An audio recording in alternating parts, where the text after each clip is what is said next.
시청자 여러분 안녕하십니까. 6월에 벌써 폭염주의보까지 내리지는 참 이상한 날씨가 이어지고 있지만은 날씨는 날씨고 축제는 축제고 울산에서는 장생포에서 수국축제가 열리고 있고 이번 주에 마드위 축제도 열리고 그렇습니다. 자, 그런데요, 울산은 호국 보훈의 달인데도 축제는 많이 하지만 중요한 역사적 인물이나 기념할 것들은 제대로 챙기지 못하고 그냥 넘어가는 일이 벌어지고 있다는 지적이 나오고 있더라고요. 최근에 울산 태화강에 맨 처음 만들어진 교량 아시죠? 구 3호교 말입니다. 이 다리가 생긴 지 100년이 됐는데 아무도 이런 사실을 기억하지 않고 그냥 저냥 지나가고 있다는 얘기가 나옵니다. 또 그것도 그렇고요. 특히 올해는 울산의 랜드마크라는 태화로가 복원된 지 10년이 됐지만은 이것도 역시 별 관심 없이 넘기고 있단 말이지요. 오늘은 이런 문제 한번 짚어보겠습니다. 오늘도 울산매일동설실장 김지영 이사 나오셨습니다. 안녕하십니까? 반갑습니다. 예. 자, 오늘은 잔소리를 좀 해야 될 것 같은데요. 지금은 너무 낡아서 그 다리를 안 쓰고 있습니다만은 우리 시대에는 3호교를 건너 다녔단 말이죠. 3호교가 100년 됐네요. 예. 올해로 딱 100년 됐습니다. 예. 네.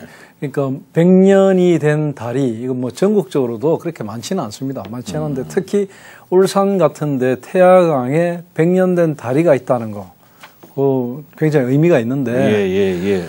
오늘 이제 이 시간에 이야기하고 싶은 게 이제 3호교 다리뿐만이 아니고 이런 100년이 넘었거나 이런 여러 가지 문화유산들에 대해서 한번 이야기를 해보고 싶은데. 사실은 이 중구청 같은 데서도 이 다리가 구 3호교가 100년이 됐다는 거 알고 있거든요. 알고 있는데 뭐 별도의 기념식이나 행사 이런 것 자체에 대해서 별 의미를 갖지 않습니다. 그리고 옆에 있는 주변 사람들이나 상인들 이런 사람들이 이거 한번 해볼 필요가 있지 않느냐. 그리고 옛날에 100년 전에 당시에 만들어졌을 때의 기록부터 가장 최근의 기록까지 사진이라도 좀 쭉 흐름을 가지고 전시회라도 한번 해보는 게 의미가 있지 않느냐 이런 이야기를 하고 이래도 예산이 그런데 드릴 예산도 없고 뭐 계획도 없다 이런 입장이고 하다 보니까 뭐 예산 얼마 든다고요? 예산이 얼마 들고를 떠나서 의지가 없는 거고요. 또 하나 중요한 건 뭐냐면 이런 문화유산 그 옛날에 100년 전 거 말고 뭐 최근에 여러 가지 이야기를 통해 가지고 막 복원하고 했던 것도 할 때는 막 요란했는데 지나고 나면 그뿐이고 그런 데 대해서 별로 관심을 안 가집니다. 그래서 이슈타파가 있는 거고요. 김 이사님이 계신 거고 저도 있고 그런 겁니다. 자, 구 3호교가 일제강점기 때 만들어졌다는 건 알지만은 국가등록 문화재라는 것은 이번에 처음 알았는데 사진에 보니까요. 근대 문화유산 이런 표지판이 있긴 있더라고요. 동판으로 딱 해놨습니다. 해놨고 3호교는 일제강점기인 1924년 5월 22일 불과 얼마 전입니다. 얼마 전에 딱 100년 준공이 되는 날이었는데요. 근대식 철근 콘크리트로 지어진 교량입니다. 그러니까 근대식 콘크리트로 지어진 교량이 태화강에 들어선 거는 처음이다 이거죠. 3호교 자체가 태화강 중류 남구 무구동에서 중구 다운동을 잇는 총 연장 얼마 안 돼요. 한 230m 정도. 폭은 5m 정도로 기둥과 기둥 사이 거리가 한 9.6m 정도로 지어진 울산 최초의 근대식 철근 콘크리트 교량이거든요. 이게 사실 일제강점기 때 군수산업을 효과적으로 관리하고 부산과 울산의 내륙 교통을 원활하게 할 목적으로 건설됐거든요. 그 전에도 다리는 있었습니다. 다리가 전혀 없었진 않았거든요. 태화강을 지나는 다리는 3호교 지금 무거동 쪽에도 있었고, 저 지금 울산교 쪽에도 있었습니다. 콘크리트가 아니었겠죠. 목책다리. 목책다리들 있었습니다. 이런 것들이 이제 예를 들어 콘크리트라고는 하지만 100년 전에 만들어졌다고 해서 이거 꼭 기념할 필요가 있느냐. 이런 이야기를 할 수 있거든요. 이거 왜 기념해야 되느냐. 이런 이야기 할 수 있습니다. 그런데 사실은 설계와 감독은 일본인이 했지만 거기에 동원됐던 사람들은 우리 국민들이 100% 울산 사람들 등짐져 가면서 등짐지은 사람들 100% 울산 사람들이고요. 이 다운동이나 무거동 쪽에 살던 주민들은 물론이고 멀리는 병영 사람들까지 와서 공사를 했다 하거든요. 그렇게 동원됐다는 기억을 가지고 있기 때문에 일제가 만든 다리다 이렇게만은 치부할 수 없다는 겁니다. 맞습니다. 3호교 아래에서 우리가 돗자리 깔아놓고 매운탕 해 먹던 그런 기억이 있는데, 예. 우리 아마 울산 시민들 그때 뭐 울산시가 아니었겠지만 아마 뼈 빠지게 일해서 다리를 만들었을 겁니다. 일본 사람들이 만들었지만은 뭐 우리가 다리를 건너 다녔으니까 누가 설계했느냐 이런 건 따지지 말고요. 100년 전에 안 살아봐서 모르겠는데 들은 적도 없고 이 콘크리트 3호교가 없을 때는 아까 말씀드린 목책 다리가 있었다 이 얘기죠. 그렇죠. 그 다리를 통해 가지고 조선통신사도 지나다녔고. 그래요? 예. 뭐 관리들도 무수하게 지나다녔고. 목책이라는 게 사실은 별거 아닌 것 같아도 목책을 쫙 박아 가지고 그 위에 나무를 쫙 대거든요. 그러면 웬만한 것들은 다 건너 다닐 수 있을 정도의 어떤 규모가 됩니다. 그러니까 목조 교량 자체가 많이 있었는데 가장 최근에는 1915년에 큰 홍수가 났답니다. 큰 홍수가 나가지고 다 떼내려갔죠. 그러겠네요. 그러니까 비가 오면은 제일 취약한 게 사실은 목책으로 만든 교량입니다. 그러니까 이게 좀 취약하다 보니까 콘크리트 교량으로 재건축할 필요성이 있었고요. 특히 군수물자 이런 거 할 때는 좀 무게가 큰 것들을 지나다니게 해야 되니까 콘크리트로 만들었다 이렇게 보이고요. 사실은 목책다리라는 것들이 가지고 있는 한계가 분명하기 때문에 이거를 좀 바꿔야 되겠다. 울산교도 마찬가지로 홍수 때 떠내려가는 바람에 울산 비행장이 1928년에 생겼거든요. 비행장이 생기면서 교통량이 많아지니까 그렇게 또 콘크리트 교량으로 만들었던 것 같습니다. 소나무 엮어서 만든 다리, 가마 타고 건너가는 아씨의 모습이 생각납니다. 영화에서 봤는데. 자, 그러면은 3호교가 만들어진 이후에 이제 태화강에 다리가 하나씩 만들어졌을 거예요. 맞습니다. 태화강에 있는 다리는 3호교가 이제 최초의 철근 콘크리트 교량인데요. 3호교에 이어서 울산교가 1935년에 건립이 됐고 태화교가 1966년, 그리고 명천교가 1968년, 그리고 이제 조금 다르게 보면은 태화강 말고 동천강 쪽에도 다리가 있었거든요. 산정교, 병영교 이런 이야기를 하는데 산정교가 1927년에 철근 콘크리트로 만들어진 다리입니다. 병영 쪽의 사람들은 기억을 많이 하고 있는데요. 지금도 산정교, 이 병영교 이쪽은 사람들이 보행을 하고 있습니다. 거기도 이제 동판으로 치어진 시기하고 이런 걸 다 기념하고 있고요. 그러니까 3호교와 함께 일제강점기의 울산의 근대화 과정을 알아볼 수 있는 주역의 중요한 다리가 바로 산정교라든지 구 3호교 이런 다리들이거든요. 그래서 이건 산교육장도 되고요.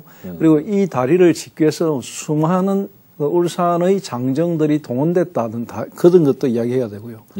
조금 어긋난 이야기지만 최근에 불과 한 달도 안 됐습니다. 한 달도 안 됐는데 일본에서 그게 나왔거든요. 일본에서 어떤 뉴스가 됐던 이야기가 있는데 뭐냐면 구마모토의 한 사찰에서 조선인의 코와 이가 1800개가 발견이 됐는데 이 종 말고? 최근에 불과 한 달쯤 전입니다. 그게 거의 대부분 울산 사람들. 근데 이게 뭐냐면 이런 기록들이나 이런 것들이 일제강점기, 임진왜란 이런 시기에 울산의 사람들이 어떤 역사를 갖고 있었는가를 우리 그런 기록들로 알 수 있거든요. 다리 이런 거는 바로 눈에 보이는 거 아닙니까?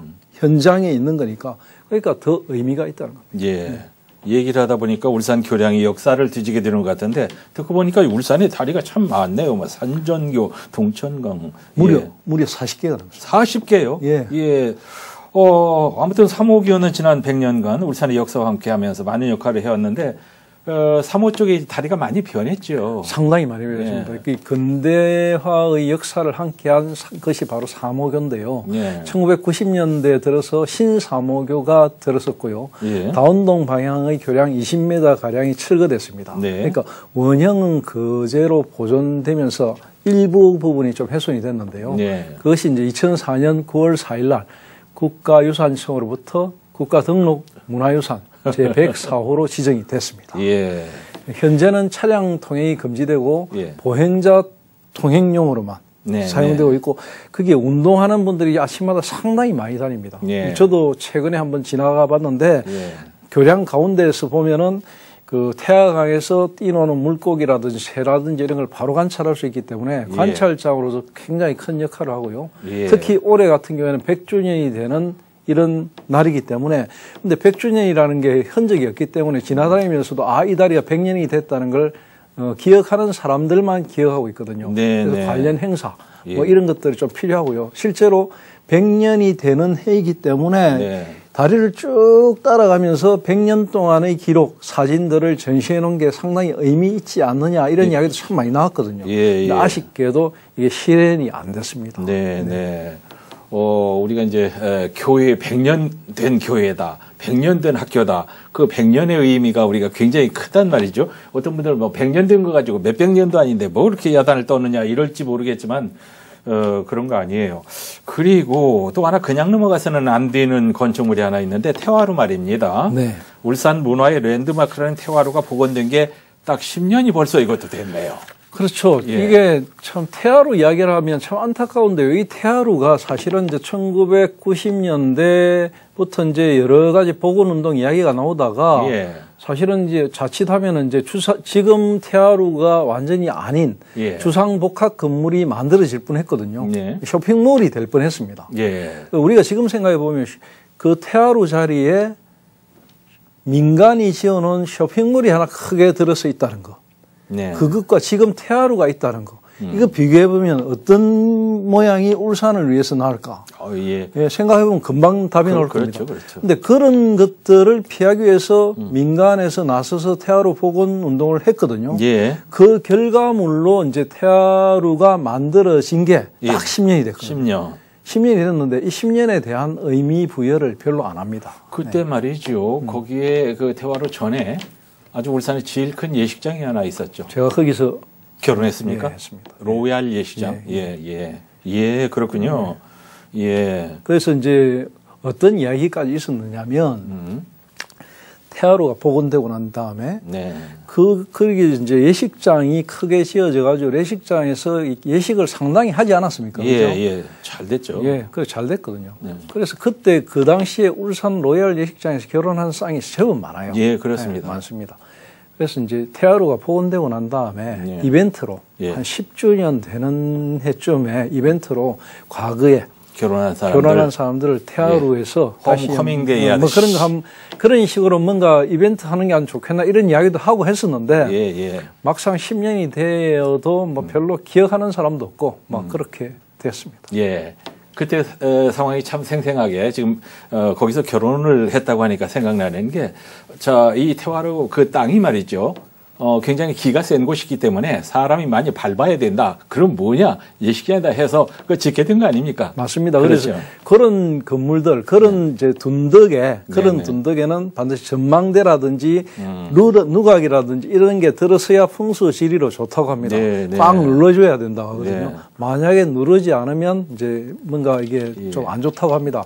그래서 그런 건물들을 많이 짓는데 뭐 그런 풍수지리적인 이야기를 떠나가지고 이게 만들어진 것이 굉장히 의미가 있는 게 사실은 이제 문헌상으로 이야기로만 떠들던 이제 태화루라는 거, 영남에서 제일 빼어난 세 가지 누각 중에 하나라는 것. 그렇습니다. 이 누각이 이제 여러 가지 과정을 거쳐서 복원이 됐거든요. 복원될 때 여러 가지 사람들이 많은 관심을 가졌고 또 울산의 지금은 거의 랜드마크격이거든요. 그렇기 때문에 적어도 10년 정도 되는 기념. 복원 10년 이런 건 우리가 좀 기념해야 되지 않나 이런 생각을 많이 합니다. 돌아보니까 돌아볼 생각이 많이 나는데 박명우 시장님 시절이 아니었던가요? 맞습니다. 복원운동할 그 시절이었고요. 말도 많고 참 탈도 많았어요. 많습니다. 많았고 이제 예를 들어 이제 그게 정확한 기록이나 고정할 수 있는 게 없기 때문에 단지 이제 고려 시대에 분명히 태화루라는 게 있었다. 그 고려의 그 네 번째 임금인 성종이 울산에 내려와 가지고 태화루에서 신하들과 함께 주연을 베풀었다. 그때 성종이 주연을 베풀 때 앞에 있는 태화강 그 큰 물에서 큰 물고기가 뛰어 올라가지고 사람들이 다 깜짝 놀랐다. 네. 이런 기록들이 있거든요. 그런 것에 미루어 봤을 때 예. 상당 부분 그 동해, 그러니까 바닷물이 이 태화로 앞에까지 왔고 그 가까이에 고래가 뛰놀았다는 이야기를 유추할 수 있고요. 오, 고래가. 예, 그러니까 고려시대에 적어도 누각이 있었으니까 고려시대 양식으로 복원을 해야 된다 해가지고 예. 그때 당시에 이제 주심포라는 그 건물 양식, 주심포 양식으로 지었거든요. 처음 듣는데. 주심포 양식이 어떤 거냐면 이제 네. 건축학을 하시는 분들 뭐 잘 아시겠지만은 고려 시대 건물들 가운데 남아 있는 게 이제 부석사의 무량수전 예. 이런 것도 남아 있거든요. 영주, 예, 예. 안동 지역에도 이제 고려 시대의 사찰 건물들이 남아 있거든요. 네. 그 사찰 건물의 기둥들이 흔히 배흘림 기둥이라 하는데 예. 그걸 이제 주심포라고 합니다. 예. 나이문화 유산 답사기에 배흘림 기둥이 나와서 맞습니다. 들었죠, 우리가. 그 네. 배흘림 기둥 형태의 주심포를 적용해서 복원한 게 바로 태화로입니다. 네. 이 태화로는 복원하기 위해서 상당히 많은 공을 들였고요. 예. 우리나라 최고의 장인들이 5분이나 동원이 됐습니다. 예를 들어 목공의 중요 무형문화재 74호인 신응수 대목장. 굉장히 유명한 분. 그분이 여기에 관여했던가요? 예. 그래요? 예, 신응수 대목장. 알죠. 예, 석공에는 윤만글 명장. 단청에는 무형문화재 31호인 그 양영호 단청장. 현판에는 정도준 서회장, 기하까지 이런 명인들이 5분이나 동원돼서 태화루를 복원하는데 나선 다 유명한 분들입니다. 예, 그런 스토리가 있습니다. 예. 자, 여기서 그 유명한 신응수 대목장이 나오네요. 우리 이제 이분이 말이죠. 중앙만 나왔지만 우리나라 최고의 도편수 인간문화재. 이제 숭례문도 이분이 복원을 했고 광화문도 이분이 복원했는데 그 소나무 빼돌린 사건, 그놈의 금강솜 사건 때문에 말이 좀 많았단 말입니다. 예, 뭐 여러분들 기억하시겠지만 숭례문 복원 과정에서 이게 문제가 돼가지고 여러 가지 구설수에 올랐는데 예. 다행히 네. 울산 태화루에는 그 빼돌린 금강송이 아니었던 걸로 밝혀졌기 때문에 예. 울산시에서도 좀 한시름을 들었습니다. 예. 그런 일이 있습니다. 예. 그런데 우리 그 태화루에 이렇게 많은 실력자들이 집합돼서 만들었군요. 예. 또 이제 태화루의 재밌는 이야기는 네네. 복원할 때 건물 부분의 건축 비용을 예. 아랍하고 연관이 되는 기업 SOE. 예. 울산하고 아랍은 또 연관이 있거든요. 처용으로. 무하마드 깐슈? 예. 이게 이제 그런 스토리, 그 울산의 과거에 아랍 쪽에 중동의 그렇게 사람들이 연결이 됩니까? 예, 그런 이야기를 이제 그러니까 중동 사우디의 그 사주가 듣고 예. 우리 울산하고 이런 끈끈한 오래된 역사가 있으니까 예. 쾌척을 해야 된다 해갖고 건축 비용을 100억 원 정도를 쾌척을 했죠. SOE에서 그런 또 스토리를 가지고 있는 건물이기도 합니다. 예, 무하마드 깐슈가 얘기하는 처용은 아랍의 상인이었을 것이다. 이제 그것보다는 이제 SOE 기업의 사회공헌 정신이 더 컸겠지요. 네, 맞습니다. 그런 것도 있고, 그래서 이제 이 건립 비용도 이제 국제적으로 그런 여러 가지 스토리를 갖고 있기 때문에 10년이 된 올해가 상당히 의미가 있다고 보고요. 지금도 늦지 않았고 지금이라도 이제 그 복원 10년을 기념하는 그런 것들. 예를 들어 올 가을에 또 울산에 공업축제가 있지 않습니까? 공업축제 때는 사모교라든지 이런 태화루라든지 이런 부분들이 100년, 10년 이런 걸 기념해 갖고 기념 사진전도 열고 또 복원 10년에 맞춘 이런 것도 한번 그런 것도 기획을 해보는 게 어떨까? 맞습니다. 이 자리를 위해서 그런 걸 한번 이야기해보고 싶습니다. 그렇습니다. 어쨌든 태화루 복원 10년 됐는데 그냥 넘어가는 건 좀 맹숭맹숭합니다. 아쉽습니다. 네, 맞습니다. 맹숭맹숭할 뿐만 아니고 이게 지역의 정체성과도 연결되고요. 이 지역에 살고 있는 사람들의 자긍심, 내가 살고 있는 곳에 이런 역사가 있구나. 이런 걸 우리가 가지고 있는 도시구나. 우리에게는 이런 스토리가 있구나. 우리에게는 굴뚝이나 산업뿐만 아니고 이런 오래된 역사와 문화도 있구나. 이런 것들을 심어주기 때문에 그런 과거의 유산, 지나간 시절의 그런 것들은 우리에게 굉장히 보이지 않는 힘을 줍니다. 그걸 우리가 자긍심이라고 하거든요. 그런 의미에서 굉장히 의미가 있다고 합니다. 나이를 들면 추억의 창고에서 뭘 하나씩 꺼내 먹고 이제 사는 재미가 있는데 우리 같은 사람들은 그런 재미가 있는데 그땐 그랬었지. 지금 막 샘 솟는 얘기가 막 생각난단 말이죠. 그렇죠. 그리고 달이나 이런 누각과 함께 또 생각되는 게 뭐냐면 우리 울산 같은 경우에는 대한민국에서 최초로 여객기가 떴던 곳이거든요. 삼산에서. 예, 삼산에 1928년 12월 달에 예. 이게 뭐 여의도 비행장보다 석 달이나 빨리 이 여객기가 떴거든요. 네, 그러니까 네. 이런 거 기념하는 거 굉장히 중요하거든요. 지금 맞습니다, 남구청 맞습니다. 옆에 보면 이제 현판으로 조그맣게 해놨는데 잘 모릅니다, 사람들이. 예. 이런 거를 우리가 조금 부각하고 이야기를 많이 하고 예. 이렇게 해야만이 네, 네, 네. 이 도시에 사는 사람들이 내가 살고 있는 도시에 대해서 여러 가지 다르게 생각하는 부분들이 생기거든요. 예. 그렇기 때문에 그런 부분에서는 굉장히 중요하다. 특히 이제 우리가 이 지역에서의 어떤 지역의 역사, 예. 지역의 어떤 정체성 이런 걸 강조하면 강조할수록 더 중요해지는 게 뭐냐면 바로 이곳에 사는 사람들이 이곳을 떠나지 않고 네. 내 고장이라는 것, 내 고향이라는 걸 더 인식하는 그런 계기가 된다는 겁니다. 예, 예. 지금 우리가 이제 삼오교나 태화교 태화루 얘기를 많이 하고 있지만 실제로 울산을 기념할 것들이 굉장히 많은 지역이란 말이죠. 그러니까 네. 아주 단적으로 뭐 시간이 짧으니까 많은 이야기는 못 다 하겠는데 못하지만 지금 우리 방구동 쪽에 가면 지금 그 동천체육관 쪽에서 이제 방구동 저쪽으로 강가 동천으로 올라가는 도로를 따라가 보면 왼쪽에 아파트에 네. 아파트 한쪽에다가 항만 유적을 그 모형을 떠난 게 있거든요.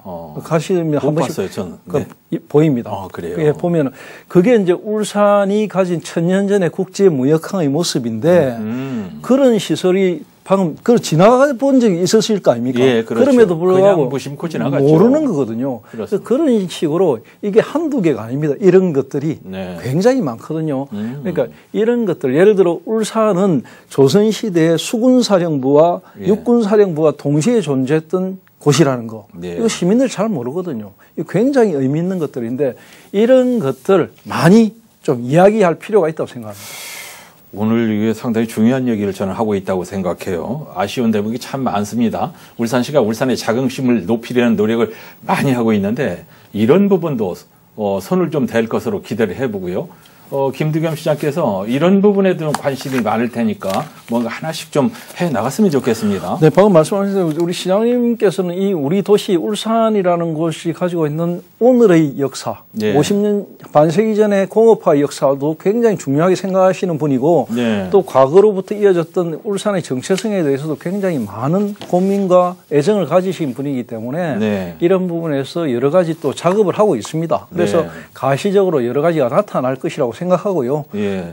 지금 비단 이런 지금 100년 된 다리라든지 10년 된 복원한 태화루라든지 이런 것을 그냥 넘어가는 부분이 좀 아쉽다는 부분인데 예. 아마도 이런 부분들은 또 다른 작업으로 기념을 하지 않을까 이런 기대를 해봅니다. 예. 지금 울산이 이제 굉장히 큰 그림을 많이 그리고 있는데 사실은 이런 디테일에서 우리가 실력을 좀 보여줄 필요가 있습니다. 오늘은 좀 자잘한 것 같지만은 그냥 넘어가기에는 좀 아쉬운 얘기들을 좀 모아서 한번 해봤습니다. 울산 매일논설실장 김지영 이사님 오늘 감사합니다. 중요한 얘기였습니다. 고맙습니다. 고맙습니다.